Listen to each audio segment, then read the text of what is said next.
como você vê também as novas ideias e pensamento até da classe política para combater isso que nós vimos aí agora no vídeo? Muito bem, Zé. Veja, o problema criminal, na verdade, tinha até um jornalista americano que dizia o seguinte: para cada problema difícil, existe uma solução simples e errada. Então, a gente costuma achar que tudo se resolve num passe de mágica, né? E, assim, veja, a população carcerária brasileira hoje só perde para Estados Unidos e China, que são países mais populosos e que também têm uma política criminal bastante punitivista. Então, na verdade, não se trata de impunidade no Brasil, porque nós, na escala, em termos proporcionais, somos o terceiro país que mais prende pessoas no mundo. Agora, o problema é que talvez a gente esteja investindo nossos valiosos e escassos recursos, porque o dinheiro, o cobertor é curto, não tem como cobrir tudo, não é? De forma equivocada. Porque o vídeo coloca menos de 10% dos homicídios são elucidados.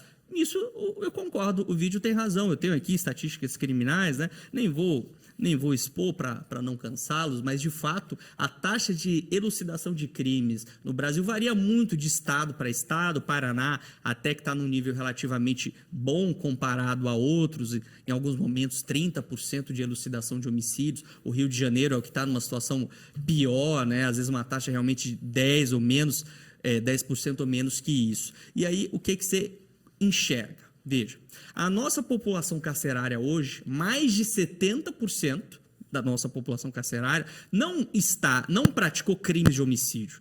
Menos de 10 ou até 10% da população carcerária está presa por homicídio.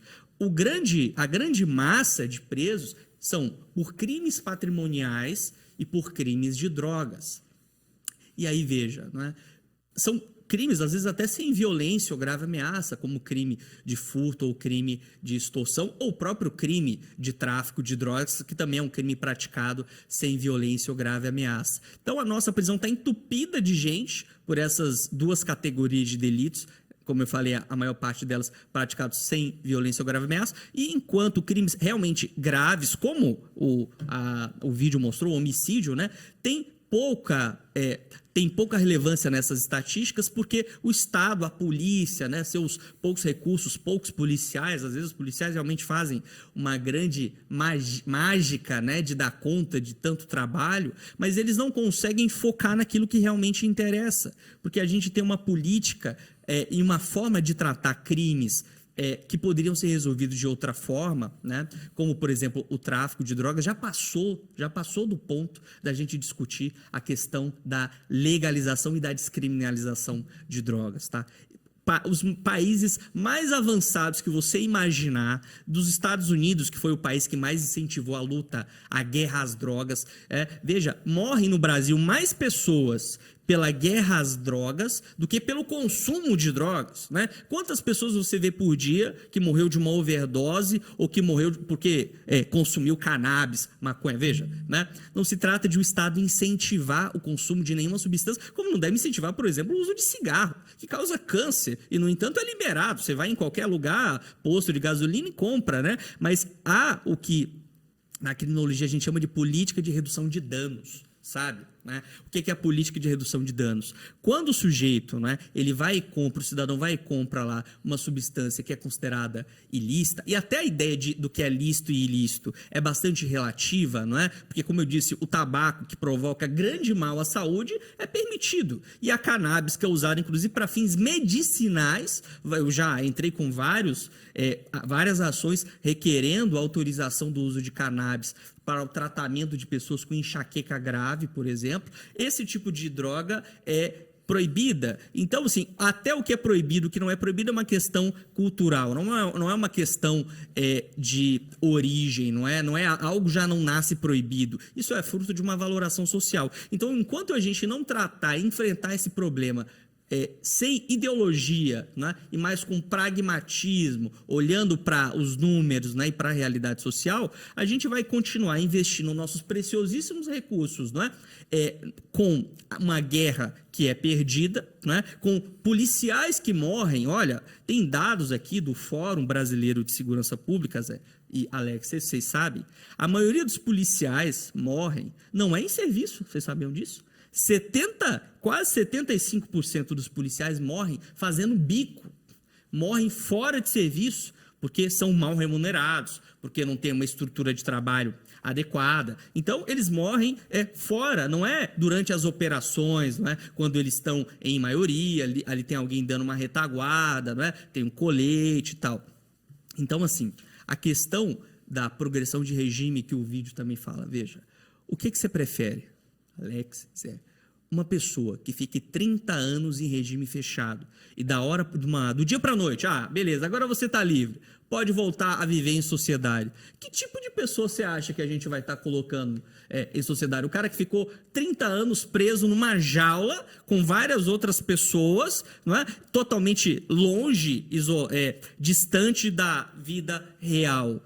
Será que, como se pensou isso, essa ideia de progressão de regime vem de várias experiências desde metade do século XIX, né? Peraí, primeiro a gente tem que ter sempre caminhos intermediários. Tudo na nossa vida, não é? Vai uma criança, vai lá, adolescente, jovem, adulto, idoso. Também assim é o sistema carcerário. Primeiro você, para aqueles extremamente graves, como é o caso do homicídio, né? Você coloca o sujeito num sistema de isolamento celular, que a gente chama de regime fechado. Depois ele vai para uma prisão intermediária, que é o regime semiaberto, em que ele pode trabalhar, ele não fica preso numa cela comum, não é? E aos poucos você vai fazendo com que ele se acostume, né? A ter autodisciplina, a ter organização, a ter profissionalização, porque também as estatísticas mostram que a maioria, veja, dos crimes que levam a prisões graves ou levam a nossa população carcerária não são crimes praticados com violência e não são crimes praticados pelos estratos superiores da nossa sociedade. Veja, menos de 1% de pessoas que praticaram corrupção, crimes contra a administração pública, cumprem pena em regime fechado, né? Como eu disse, a maioria ou é por crime relacionado a drogas ou por crime relacionado ao patrimônio e não por crimes relacionados à vida e crimes de colarinho branco que a gente fala, né? Sonegação fiscal, não é?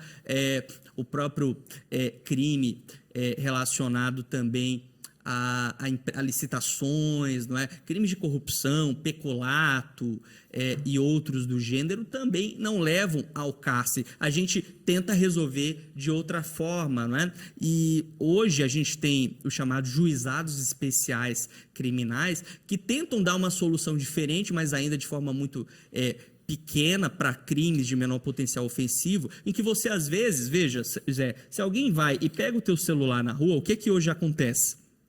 O sujeito é preso em flagrante pela Guarda Civil Municipal, pela PM na rua, né? Você talvez não recupera o teu celular, né? O sujeito vai ficar preso, né? Vai ter uma ficha criminal. Se ele não conseguia se encaixar numa profissão antes, agora que dificilmente ele vai conseguir, quem que vai dar emprego para alguém que tem uma ficha criminal? Isso também. Não é? Você tem uma estigmatização do sujeito.